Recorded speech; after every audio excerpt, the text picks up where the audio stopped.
ఇక్కడ మీరు చూసినట్లయితే ఇలా పట్టుకుంటే తీగలాగా రావాలన్నమాట. ఇలా వస్తే తీగ పాకం వచ్చేసినట్టు.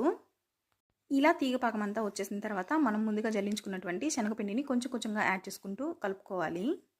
మీరు ఈ శనగపిండిని గరిటతో అయినా కలుపుకోవచ్చు, లేకపోతే విస్కర్తో అయినా కలుపుకోవచ్చు. విస్కర్తో అయితే మంచిగా మిక్స్ అవుతుందన్నమాట. దేనితో కలుపుకున్న లంప్స్ అనేది ఫామ్ అవ్వకుండా మంచిగా మిక్స్ చేసుకోవాలి. ఇలా ఈ వీడియోలో చూపిస్తున్నట్లుగా ఈ శనగపిండి అంతా పాకం మొత్తానికి పట్టేలాగా మంచిగా మిక్స్ చేసుకోవాలి. మీరు ఈ శనగపిండిని కలుపుకునే ప్రాసెస్ అంతా మంటను సిమ్లో పెట్టుకునే చేసుకోవాలి. ఈ శనగపిండి అంతా మంచిగా షుగర్లో మిక్స్ అయిన తర్వాత మనం ముందుగా కాగబెట్టుకున్నటువంటి ఆయిల్ ఏదైతే ఉందో కొంచెం కొంచెంగా యాడ్ చేసుకోవాలి. ప్రతి నిమిషానికి ఒకసారి ఆయిల్ని యాడ్ చేసుకుంటూ ఈ వీడియోలో చూపిస్తున్నట్లుగా మంచిగా మిక్స్ చేసుకోవాలి.